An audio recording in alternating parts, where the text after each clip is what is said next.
This next 6 months, crypto, very strong. I don't think it's a replay of 2019, which was a longer pullback while global central bank balance sheets shrank for a period of time.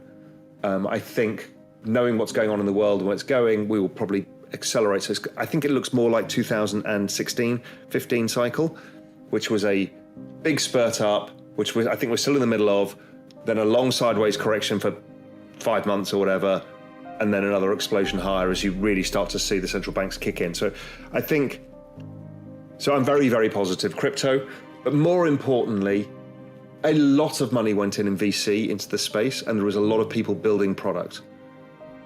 So the next phase of what adoption looks like will come. And I don't know what it is. Could come from anywhere. Could come from gaming, could come from digital ID, could come from brands in the NFT and Web3 space, could come from DeFi, I don't know, but it's coming. So I think that's very interesting. So I'm very bullish on crypto overall. Real Vision founder and CEO Raoul Pal, with over 20 years of experience in investing and macroeconomics, shares his perspective on the future of cryptocurrency, the technology behind it, and the global economy in his latest update. Drawing on his extensive knowledge, Raoul examines the current state of crypto and why he is extremely bullish on its prospects over the next 6 months. Raoul notes that the world is still in the midst of a cycle that resembles the 2015-2016 period rather than a replay of 2019. With central banks set to intervene and an influx of venture capital investment in the space, he anticipates a continued rise in adoption and innovation in the areas such as gaming, digital ID, NFTs, and DeFi.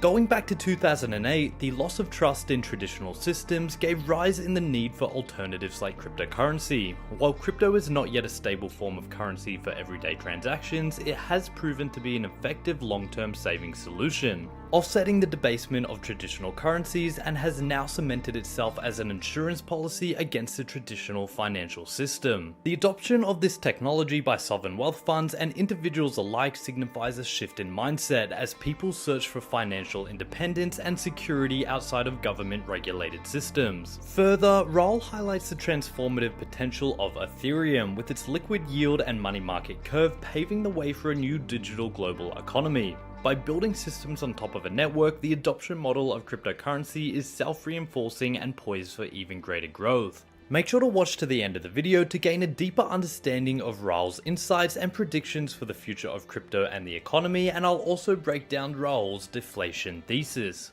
Also, only a small percentage of our viewers are actually subscribed. If you enjoy finance content, consider subscribing or liking the video. It's free and you can always change your mind. So going back to 2008, the big thing that changed was we lost trust. We lost trust in the system. People lost trust in the American dream or the European dream. They lost trust in banks. They lost trust in intermediaries. They've lost trust in media. They've lost trust. Foreign governments have lost trust. So nobody has trust. So, well, crypto is a trust-based system, which is interesting. But what it means that, okay, if you don't trust anybody, you need something that helps you. That traditionally was played by gold. You know, I don't trust your money, you don't trust my money, I don't trust that you're going to do this, so I'm going to keep gold. But gold was also seizable. So crypto played a role in all of this, and it plays it at many levels. It's clearly not a system of money yet because it's too volatile. It's impossible to try and deal with daily transactions for bread in a Bitcoin price that goes up and down, up 700% and down 70%. That's the way to destroy an economy, volatile money.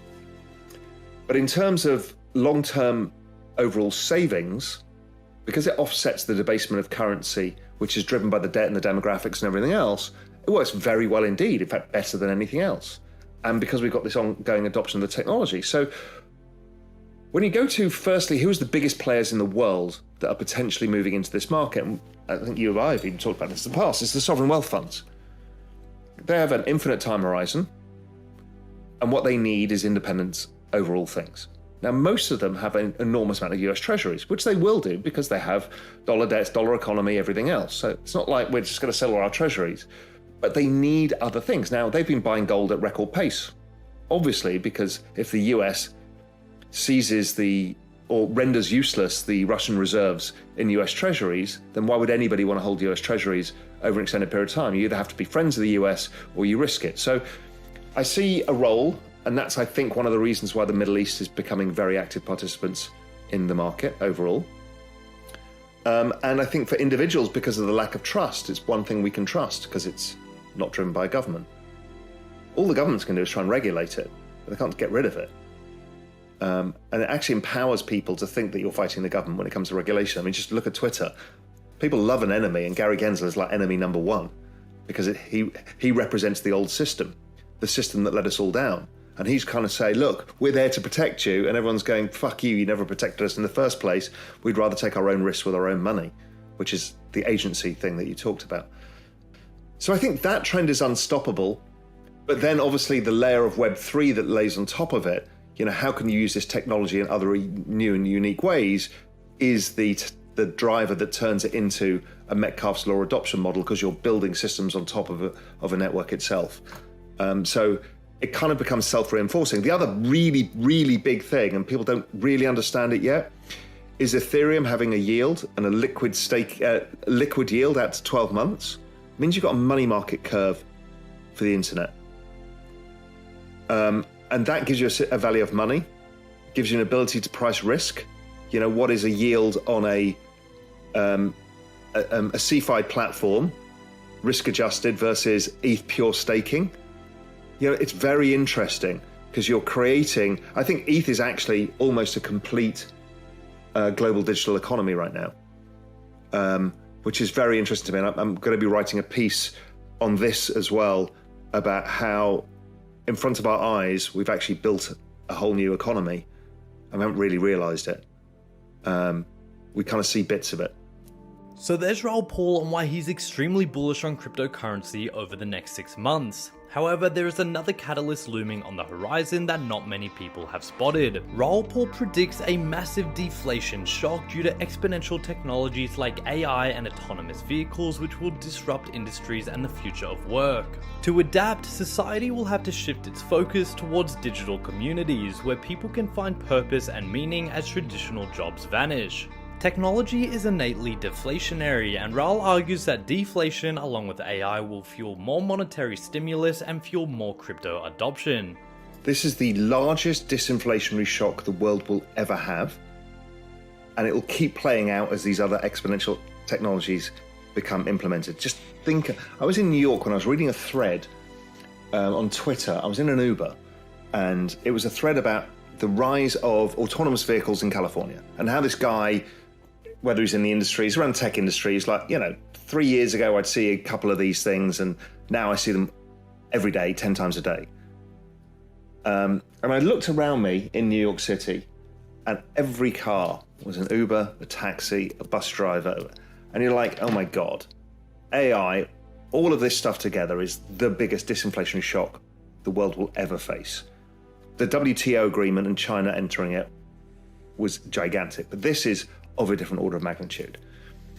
So that's good in some respects, but that disinflationary shock is all part of this work replacement. Why is it disinflationary?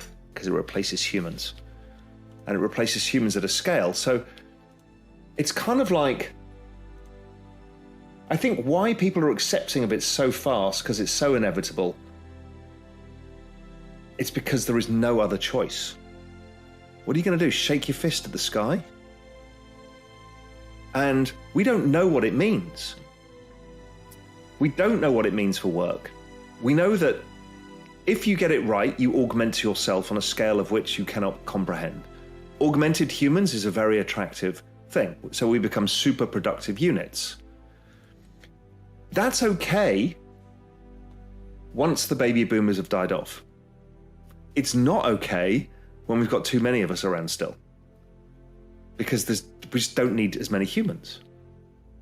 That's the hypothesis. Now, could it be that we create enough productive activity through this change in productivity that we can employ more humans in these kind of areas? I don't know. But the problem is we've got robots coming as well. So if the AI doesn't get your job, the robots will get your job. So it's a very, very scary place for work. But oh my God, if you leverage this, I think it's a renaissance for both global economies and for people themselves. You know, one of my hypotheses for Web3 was that the rise of all of this is leading to a need to support incomes for people. This is a universal basic income argument. Fine. And there's ways of solving that both at the private sector and state sector. State sector is a problem because we don't have enough money, so we have to tax the robots maybe to get the money. But we're all underfunded, we've got this problem with debt. There is a way that you and I can restrict our data online because we have agency over our data and therefore sell it to the platforms and the advertisers and get income for that. Okay, that's nice, but probably not enough. And I was talking to Yatsui and I had a big breakthrough, which was universal basic equity, which is in Web3, in these decentralized nations, digital nation state societies, communities, you can own the assets or the currency of those communities, and you can be rewarded for being a good community member. And we're seeing that all over the place now. It's pretty nascent, but it's everywhere. And if that is the case, then we can replace our purpose. And our purpose could be society and community. Now, what that means, could it be for work output? Could it be for leisure output? It doesn't really matter. Could it be for cultural output? For sure.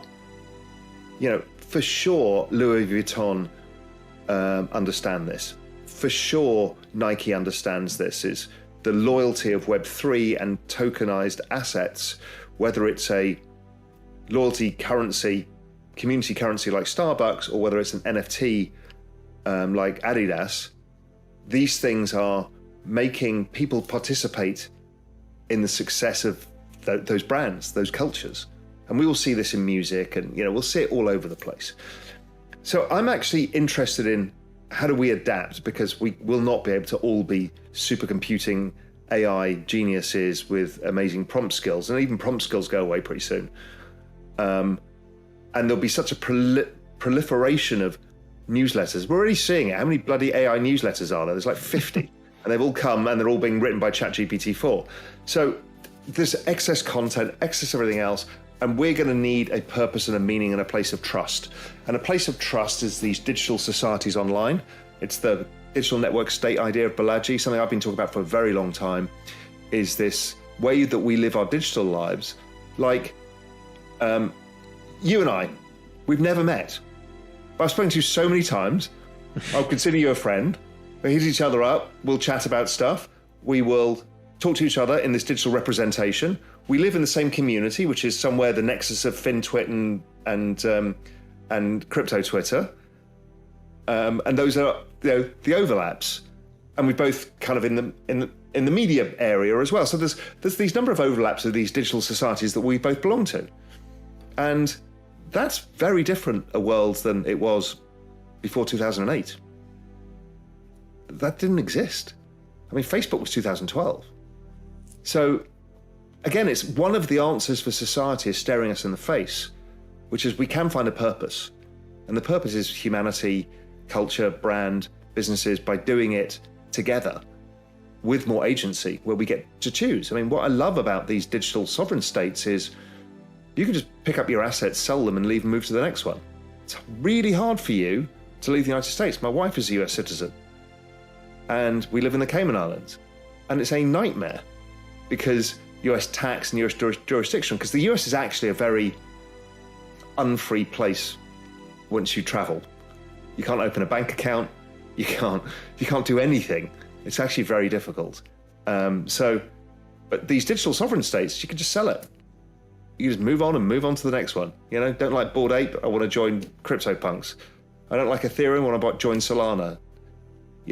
I don't like, I like Bitcoin, I want to just own Bitcoin. It's becomes very, very, very interesting. So I think there's a solve there. So let's go to the broader one, which is society itself. Society is going to struggle with the exponential age, not just AI. It's going to really struggle to understand what is truth, what is my role, who humans are, and where is this all leading to? Because if you put unlimited energy at a low price, virtually zero, you add AI, robotics, and all of this stuff, you add networks from space outside of sovereign control, which is what's happening. I mean, people don't really understand space is a non-sovereign place of which there is a massive commercialization going on a scale most people don't understand. We've got, I've lost my train of thought, but we've got all of this kind of mega trends going on, and for society itself, I don't know how we can keep up, and how we do not draw the ... add quantum computing end of humanity. I cannot get there where we don't have that, because once you put exponential computing power with exponential knowledge, with which self-learns, with zero cost of energy, I mean, humans are pointless. So Raoul Pal is extremely bullish on crypto over the next 6 months, and with deflationary pressures in the form of technology such as AI, it will only add fuel to the crypto adoption story. On top of this, with Ethereum now deflationary and the Bitcoin halving less than 12 months away, it's hard to not be optimistic on the crypto space. If Raoul is correct in his deflation hypothesis, the one conclusion that it will force is more cowbell. More monetary stimulus is bullish for crypto prices, which is another potential catalyst. But what do you guys think? Are you as bullish on crypto as Raoul is over the next 6 to 12 months? Let me know in the comments. Anyway guys, hope you all enjoyed today's video and that provided you with some value. I'll see you all in the next one, and as always, all the best.